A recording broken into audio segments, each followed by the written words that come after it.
What the fuck? What up, and greetings. Welcome to another Heartstone video. Today, we're going to be talking about the patch 4.2 that came out last Monday. I know it took me a while to make a video about this patch, but I was busy with other things, and I just wanted the impressions to sink in and think about them a bit before making this video. First of all, let's just take a quick look at the patch notes that Blizzard has given us alongside the patch last Monday. I'm not going to read you the whole thing because I'm going to talk about the specific points in more detail, but what I found funny is that on both of these, the first thing that they mention is pre-release Whispers of the Old Gods and get a card back for 50 packs. I mean, I know that is a feature of this patch, but this patch is about deck slots, and it's about improved search functionality, and it's even more about the new hero skin than packs that you can open in 2 months' time, I think. But fair enough, I understand why Blizzard is doing that, but yeah, first thing, really. Second thing I'm not too keen on is the deck slots. Not the fact that we are getting deck slots, but the way that they implement it is not too great, in my opinion. The whole time people were crying about not getting deck slots, and they were saying how hard it is to just add a scrolling wheel there and have 9 more deck slots. Blizzard was like, no, we want to find the best solution, not the easiest solution. And then they just put a scrolling wheel there with 9 extra deck slots. I think they could have done it a bit smarter. I think that each class maybe could have had 3 decks, sort of just a list of 3 decks underneath when you select the class from your favorite decks for the class, and you could have 1 control deck or 2 control decks.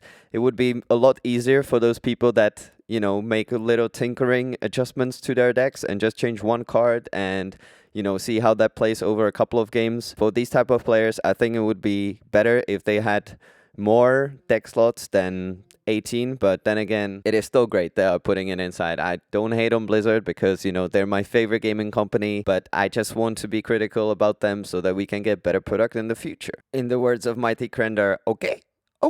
Next thing on the list is the newly implemented deck recipes. The way that it works is actually quite different to what I expected it to be, and a lot better than I thought it would be. When you click to create a new deck, this time it takes you to another menu where you have a choice of 3 decks that were made by Blizzard. One of them is called Classic, and the other 2 are usually... One of them is a competitive one, and the other one is sort of gimmicky. And the 4th option is to just click and create a custom deck from all of your cards. And I've tried quite a lot of them, and they're not bad. I mean, they won't take you to legend. There's plenty of sites that will give you the latest and greatest decks.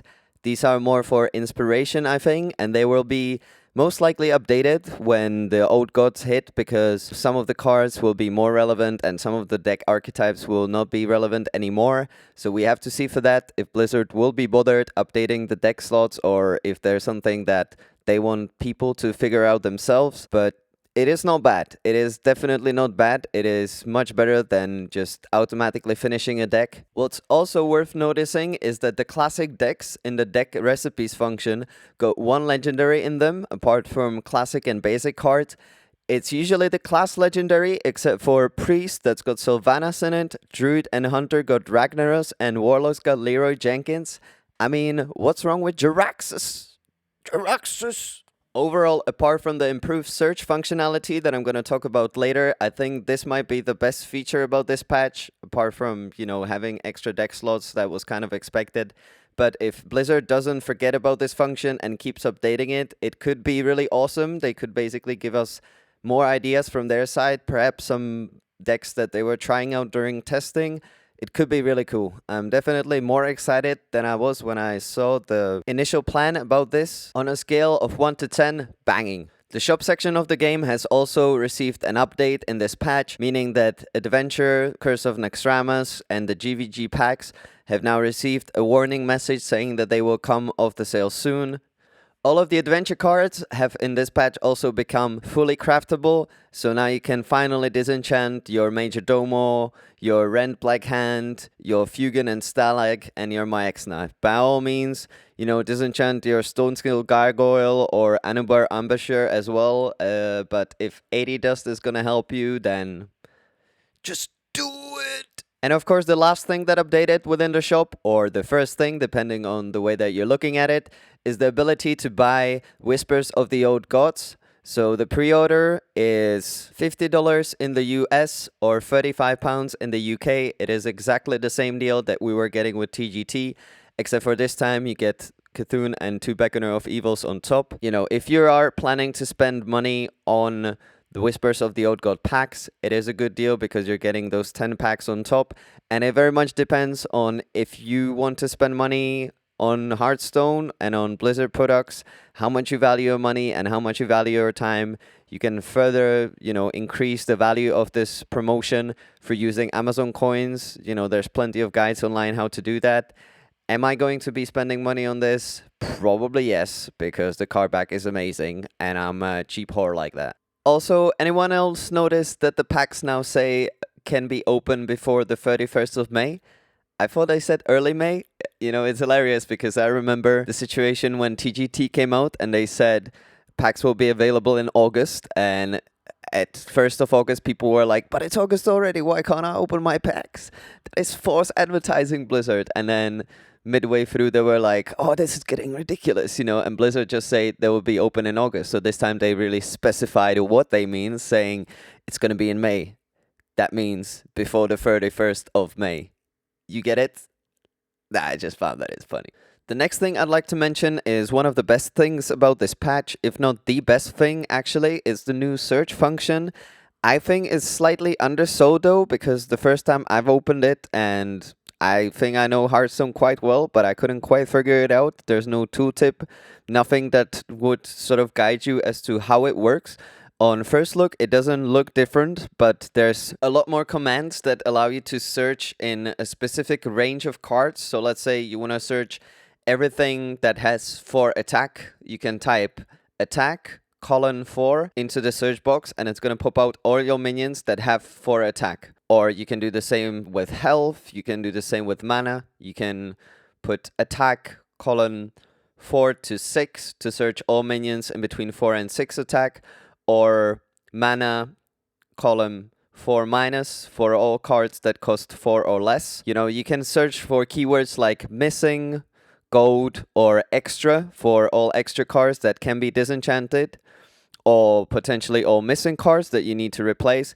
It's really useful, but I think you need to read the guide, which I don't think should be necessary. I'll link it below. Yeah, it takes some time to figure it out, but I think once you get the hang of it, it's going to really improve and speed up your searching process. I think it would be really useful, especially for people like me that are so confused from the fact that we got more deck slots, if they just could put in an in-game tooltip that would say, this is the new search bar and this is how it works. You want to try it out? Yeah, I think that would be really great, but this is the best feature, or one of the best features about this patch. I'm glad that they put it in. I just need to figure it out. Give me some more time to do that. Next piece of information that we got, and this one is not really from the official release notes, but from data mined information on Hardpawn, is regarding the Tavern Brawls. Now, I don't really want to discuss it in too much details because, like some other people, I like to get surprised when it comes to Tavern Brawl. I think there is one that is most likely to be Kel'Thuzad versus Reform that I'm super looking forward to, because I think those custom created deck ones where you are playing as one of the bosses are just super fun. I'm a big fan of Tavern Brawls. I like the way that they're pushing for mechanics that are later on implemented in the game. I like the fact that they're always coming up with new ideas, despite the fact that they are doing repeats. But, it is very hard to find a new idea and implement it into the game, every week. So big fan. If you want to try to do some detective work, go on Hardpawn and try to analyze all the quotes and all the images that we got. You're probably going to be able to say what are the next 4 brawls, but, I like to get surprised. Last thing that I would like to discuss in today's video is the new Paladin hero portrait, Lady Liadrin. Now, I know that it's not a significant part of patch 4.2, but I had quite an enjoyable experience obtaining this hero, and I would just like to share this experience with you. When this information was first released, people didn't get enough detail about how the skin will exactly be obtainable, and they got really angry because they thought that they need to pay for a monthly subscription of World of Warcraft in order to get it. And that would put it into even more expensive price point than the free previously released skins. Later on, it was confirmed by Blizzard that the skin will be completely free to obtain. You can make a fresh toon right now and get it to level 20. It took me about 7 hours. You can definitely do it a lot quicker. If you have a paid WoW account with heirlooms, you can get different bonuses for leveling. Yeah, the experience can be much quicker, but I did kind of enjoy it because I haven't played World of Warcraft since end of Wrath of the Lich King. It's kind of funny because I haven't missed that much in the timeline. The latest expansion that is still currently going on is Warlords of Draenor, but because it's a free account, you don't have access to the latest expansion because obviously you have to upgrade and buy it. So you're stuck in this weird timeline where Garrosh, I think, is still War Chief, and, Vol'jin is preparing the whole Siege of Orgrimmar thing, whereas in the actual timeline that's happening now, people have defeated Garrosh and move on to Warlords of Draenor and defeated Archimonde there, and now have moved on to Legion to defeat Gul'dan, and it's just weird. It's a bit it's so much backwards. It was weird because I never had a chance to play them. I picked Monk. And as a race, I picked Troll just because they're my favorite race, and I never had the chance to play their starting area that they introduced in Cataclysm. Level 1 to 10 was quite an enjoyable experience, a mix of quests that I already knew and some new ones, because obviously the zone hasn't existed back in Wrath of the Lich King. When I got to Senshin Village though, because there were loads of people from Heartstone making toons to reach level 20 as soon as possible, it became quite unbearable because there was 20 people waiting for one quest, and as soon as the quest, the mob appeared for the quest, they would kill the mob, and there would be 10 people trying to click as fast as possible so they would get the crate or the mob, that was dropping. It was annoying. Furthermore, we had Alliance Paladin come to Senshin Village to kill our quest givers, and then in return, a warlock from the Horde side came to kick his butt. When I saw that scene, I was just like, good old WoW. I forgot how much bullshit this was. When I got to Razor Hill, though, and later on to Crossroads, or whatever is left of Crossroads, it got a lot better. And then after you hit level 15, you can basically just queue up for 2 dungeons, and you'll get to level 20 instantly. So yeah, it was quite a lot of fun. The dungeons felt really, really easy. I don't know if we had a tank with heirlooms or with some substandard gear, but we just blitzed through them, no problem, aggroing everything in sight.